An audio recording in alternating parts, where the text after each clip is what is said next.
Hi everybody, I'm Paige and you're watching part 6 in the How to Quilt series all about binding. So I'm going to show you how to bind your quilt step by step. Let's just jump right into the process. Begin by cutting strips of 3-inch wide pieces of fabric on the grain, and they can be really any length you want, and mine happen to be 6 inches. And then you're going to stitch them together straight across and iron the seams open and flat. This is the technique that I would use if I was going to do a scrappy binding like this one. Then you'll fold that in half and then just set that in place with another iron. And then now you can add a quilt tag if you'd like to. I like to add mine to the binding in the lower third, and this one will show on the back side of the quilt.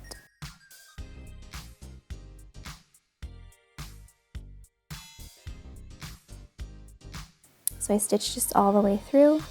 Now if you're going to do one continuous color or print, then you can do another method, and that's just putting the ends together and stitching straight across on a diagonal.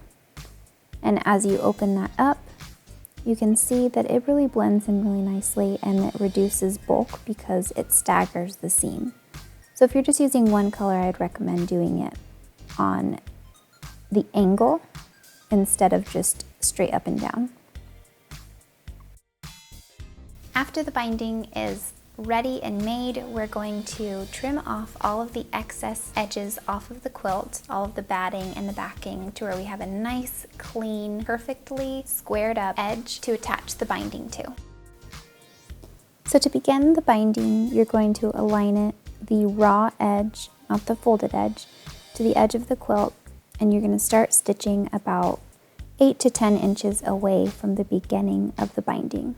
And I would start doing this in the middle of one of the sides of the quilt because starting on a corner would be difficult.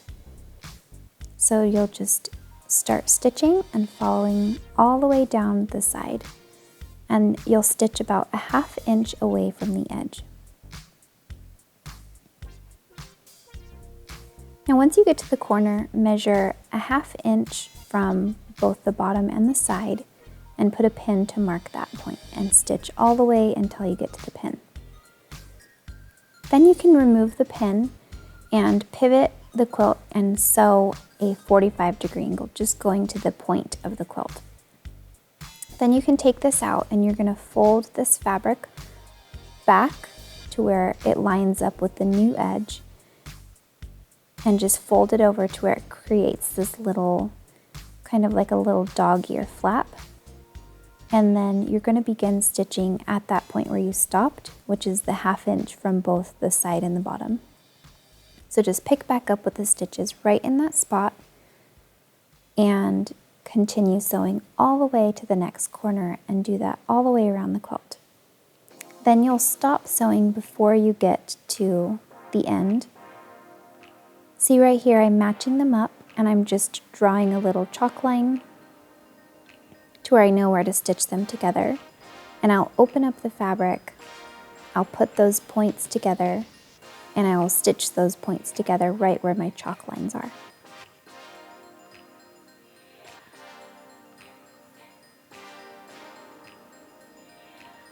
And the reason why you don't sew all the way to the end is so you can flexibly do this.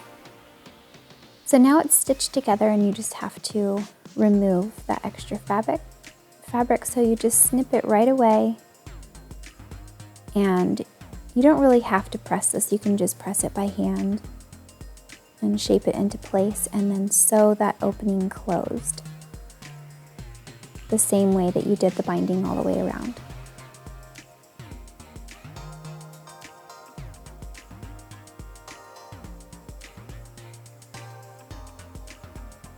So you can see here that the quilt tag, the writing is facing down on the quilt, and I will expose it as I flip it open.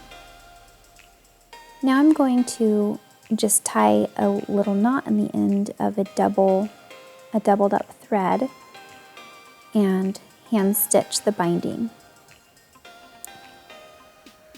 The way that you do this is you insert into the fabric of the backing, and then right where you come up from the backing is where you will go into the binding. Take up a little stitch and go through, and where you come out from the binding is where you start back into the quilt backing, and you keep doing that, and when you pull it tight you won't be able to see the stitches.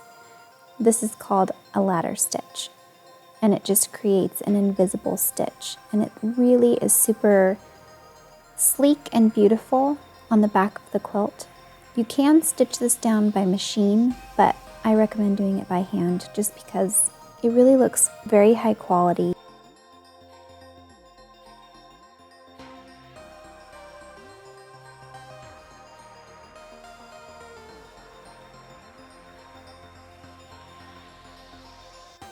So just keep doing the stitches all the way until you get to the corner.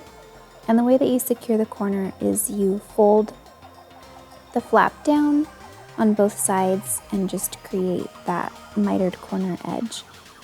And keep continuing doing the ladder stitch all the way until those 2 points match up, and I poke the needle straight through to the front side.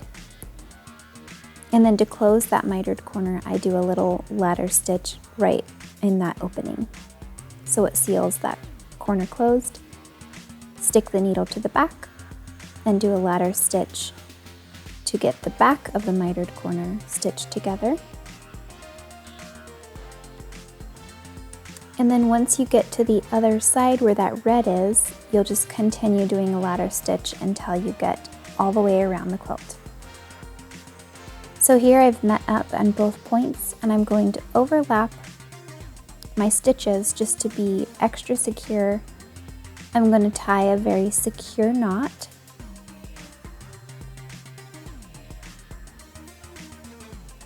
So what I do is I just loop my thread around my needle a few times, and I'll pull that through, and I'll secure the end of the thread into the quilt, and I'll tie another knot, and I stick the needle into the thread, and I pop that needle into the blanket inside the quilt sandwich, and it's finished.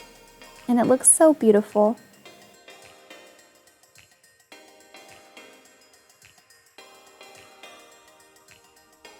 Alright, there you have it. The quilt is completely finished. It's ready to be enjoyed and loved and cuddled with. Now you can put it in the wash. Everything kind of puffs up and crinkles in between your quilting lines, and it just looks so beautiful. Thank you so much for watching this video, and if you've made it through this entire quilting series on how to quilt, I hope that it gave you all the tools that you need to create something you really like. If you like this video and want to see more about sewing all different types of things, you can click subscribe and the bell alert, and you'll be notified anytime that I post a video. So go get creative and make a quilt you love.